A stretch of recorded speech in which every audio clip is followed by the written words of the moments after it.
आज हम इस वीडियो के माध्यम से जानेंगे कि रिबार कोल्ड फोर्जिंग मशीन क्या है, रिबार कोल्ड फोर्जिंग मशीन का यूज कहाँ पे किया जाता है, रिबार कोल्ड फोर्जिंग मशीन का कंस्ट्रक्शन फील्ड में क्या योगदान है और रिबार कोल्ड फोर्जिंग मशीन के मुख्य कौन कौन से भाग हैं उसके बारे में जानकारी दूंगा। जैसे solid block, cylinder, hydraulic power pack, motor, starter, lever, power gauge और ऑयल टैंक के बारे में जानकारी दूंगा। हेलो दोस्तों, का टॉपिक है रिबार कोल्ड फोर्जिंग मशीन।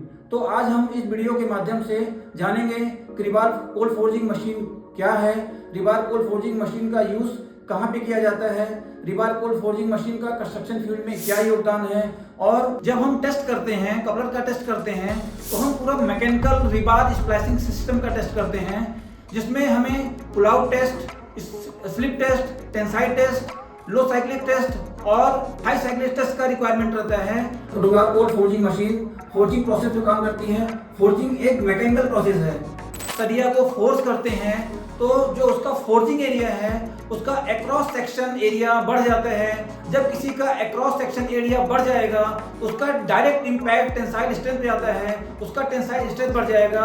इसकी वजह से जो उसका इंटरमॉलिक्यूलर स्पेस है वो कम हो जाता है। जब इंटरमॉलिक्यूलर स्पेस कम होता है तो बार की डक्टिलिटी, बार की स्ट्रेंथ, बार की क्वालिटी वो सब इंप्रूव हो जाती है। रिबार कोल्ड फोर्जिंग मशीन का यूज अधिकांशतः बड़े प्रोजेक्ट में, जैसे डैम बनाने में, ब्रिजेस बनाने में, हाई राइज प्रोजेक्ट बनाने में, गवर्नमेंट के प्रोजेक्ट में और ऐसे बड़े बड़े प्रोजेक्ट्स में जहां यूज किया जाता है। अब मैं आप लोगों को रिबार कोल्ड फोर्जिंग मशीन के मुख्य कौन कौन से भाग हैं उसके बारे में जानकारी दूंगा। ये हमारी कोल्ड फोर्जिंग मशीन है, बेसिकली दो पार्ट में दिखती है।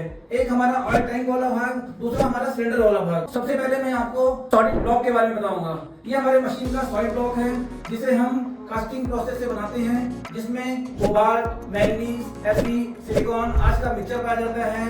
कास्टिंग के बाद हम इसका एनेलिंग करते हैं। एनेलिंग एक कूलिंग प्रोसेस है जिसमें हम मेटल को हायर टेम्परेचर से स्लोली लोअर टेम्परेचर पे लेके आते हैं, जिससे मेटल अपनी वास्तविक स्थिति में आ जाता है, नेचुरल स्टेट में आ जाता है और उसकी पोरोसिटी आउट हो जाती है और ये मशीन के लिए उपयोगी होता है। सॉलिड ब्लॉक के अंदर हमारा डाई मोल्ड पाया जाता है जिसके अंदर हम डाई को बैठाते हैं। इसका जो अगला भाग है वो सिलेंडर है। सिलेंडर हमारे फोर्जिंग मशीन के हार्ट के नाम से जानते हैं। उसका मशीन में बहुत उपयोग है। सिलेंडर के अंदर हमारा पंच होल्डर, रैम, पिस्टन ग्लैम, PU seal. Rebar cold forging machine में जो हम सील यूज करते हैं वो दो प्रकार की होती है। एक मशीनिंग सील होती है, दूसरी मोल्डिंग सील होती है। तो मशीनिंग सील ही हमें यूज करना चाहिए, क्योंकि मशीनिंग सील जब यूज करते हैं तो उसमें मशीन में लीकेज के चांसेस न के बराबर होता है। लीकेज का कोई भी दिक्कत परेशानी मशीन में नहीं आता है, इसलिए हमें मशीनिंग सील ही यूज करना चाहिए। मशीनिंग सील की HRC 93 होती है और मोल्डिंग सील की HRC 83 होती है। इसलिए उसकी जो HRC 93 होती है, इसकी वजह से हमें मशीनिंग सील ही यूज करना चाहिए। हाइड्रोलिक सिलेंडर का पूरा ऑपरेशन हाइड्रोलिक पावर पैक पर निर्भर होता है। हाइड्रोलिक पावर पाइप में बेसिकली 3 पाइपें होती हैं जिसे हम हॉस पाइप के नाम से जानते हैं। इन पाइपों को 600 से 700 बार पे डिजाइन किया गया है, अर्थात मशीन के द्वारा यदि 600 से 700 बार का प्रेशर दिया जाए तो इन पाइप कोई दिक्कत नहीं आती है। इन पाइपों का एक प्रॉपर सेगमेंट होता है, जैसे A1, A2, B1, B2, C1, C2। अगर इन पाइपों का एक प्रॉपर सीरीज में नहीं लगाएंगे तो हमारा डाई पंच मूवमेंट नहीं करेगा, हमारा फोर्जिंग सिस्टम काम नहीं करेगा। ये हमारे मशीन का अगला पार्ट है जिसको हम लीवर के नाम से जानते हैं। लीवर को हम रिवर्स प्रेशर कंट्रोल वाल्व के नाम से बोलते हैं। ये प्रेशर को कंट्रोल करता है। हमें प्रेशर को कंट्रोल क्यों करना पड़ता है? क्योंकि हम अलग अलग डाया पे अलग अलग प्रेशर का रिक्वायरमेंट होता है।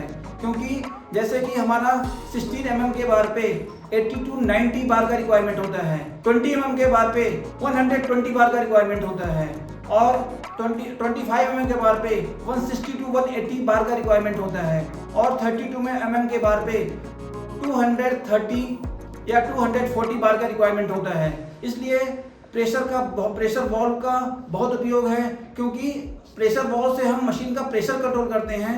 लेकिन हमें यह भी पता होना चाहिए कि हमारी मशीन का कितना प्रेशर है, तो उसके लिए मशीन में एक प्रेशर गेज दिया रहता है जिसपे 6 to 7000 PSI की रीडिंग दी गई है। उससे हम मशीन के प्रेशर को देख लेते हैं और जिस भी बार को हम फोर्स करते हैं उसके अकॉर्डिंग मशीन का प्रेशर मेंटेन करते हैं। मशीन का अगला पार्ट ऑयल टैंक है, जो हम पावर हाउस के नाम से भी बोल सकते हैं, क्योंकि 68 ग्रेड का हाइड्रोलिक ऑयल रहता है जो मशीन के लिए बहुत ही उपयोगी है। ऑयल टैंक की जो कैपेसिटी होती है 160 लीटर से लेकर के 200 लीटर्स की होती है, तो हम इसमें इजिली 160 से 180 लीटर्स 68 ग्रेड का हाइड्रोलिक ऑयल फिल कर सकते हैं।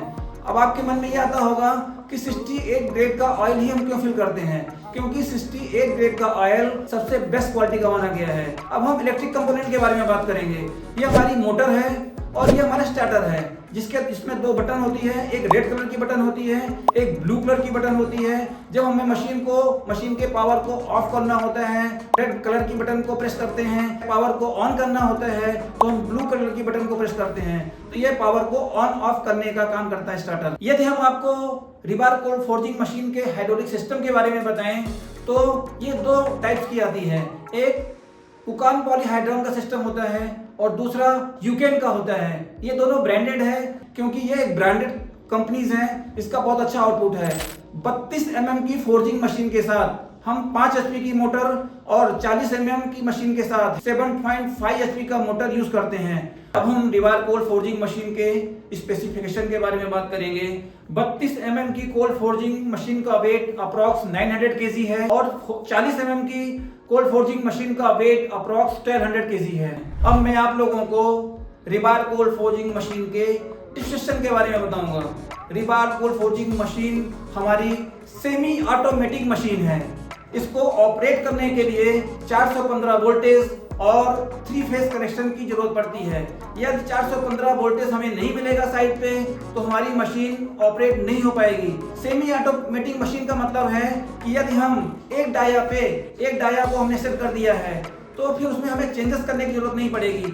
कंटिन्यू चाहे हमें 1000 चाहे हमें 10,000 सेट करना हो, हम कंटिन्यू इस मशीन से काम करते रहेंगे। यदि आप सबको मेरा ये वीडियो पसंद आया हो, आपको इस मशीन से रिलेटेड या कंस्ट्रक्शन फील्ड से रिलेटेड किसी और भी मशीन की रिक्वायरमेंट है या फोर्जिंग मशीन के ऑपरेशन वीडियो का रिक्वायरमेंट है तो कमेंट बॉक्स में जाके कमेंट करें। वीडियो को देखने के लिए आप सबका बहुत बहुत धन्यवाद।